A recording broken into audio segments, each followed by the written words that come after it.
There is no real update on the death of Brian Christopher. I did talk a lot about him on that video I did up on the YouTube channel.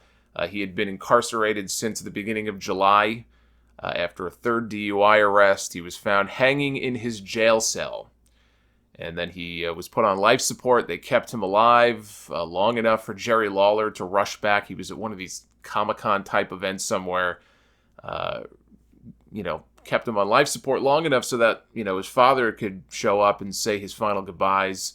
And then he was taken off. The only comment that Jerry Lawler had made before the ceremony they had for him on Friday, he made some comment to the effect of there being more than meets the eye to what happened here, which sort of, you hear something like that and it makes you think that he knows something we don't, that there may be foul play involved and maybe it wasn't a suicide. But according to the cops, there is no foul play suspected. However, they are doing an investigation, so I suspect we'll find out in due time. I saw some friends of Brian's pitched in to buy him a special casket with the Pittsburgh Steelers logo on it because he was a huge Steelers fan. It had the letters GMS emblazoned on it, and then in little lettering, under each letter, it said Grandmaster Sexay. They had a ceremony for him on Friday.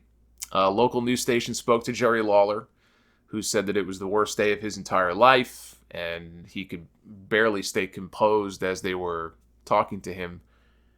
The saddest thing about all of, besides what actually happened here, but the saddest thing about all of this was from the Observer story that Meltzer wrote up in the newsletter this week, where he mentioned that Brian was being held on $40,000 bond.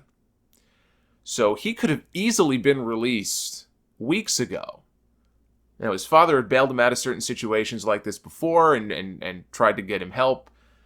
And so he could have been bailed out weeks ago, but, Jerry Lawler decided, he had talked to some of his own friends and people who knew Brian, and he had made the decision not to pay the money and let him stay in jail for a while, because that, in his mind, would actually be better for him. It would be safer for him to be in that environment as opposed to being released and back out on his own.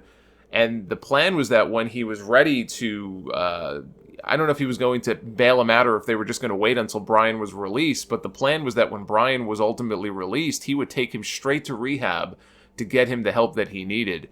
And that really, it doesn't sound like an unreasonable plan, but, if you're Jerry Lawler, I can't imagine what he must be thinking in his head right now, hindsight being 2020. What if I just would have bailed him out, right? But, you think about that, you can't think that way. He made the decision that he felt was in his son's best interest. His son clearly had issues. He clearly had demons of his own that he was battling. He thought he was doing the right thing.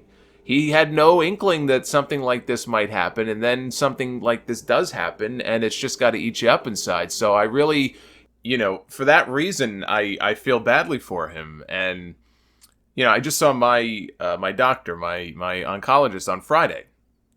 He was actually my mother's doctor for many, many, many years, and her doctor is now my doctor. Talk about circle of life. And he just told me the other day that one of the nurses who helped my mother when she was in the hospital back in February, so this was maybe the second to last time that she was in and out of the hospital before things really started going downhill. But this nurse, young girl, really nice, he told me the other day that she committed suicide. No warning signs or anything. And I was blown away when he told me that. You just sit there and you ask yourself, why? Why would somebody so young take their own life? Here's somebody who dedicated their life to helping others, and she was apparently dealing with some kind of pain herself that nobody knew about. It's just very sad when things like this happen and there's no rhyme or reason for it.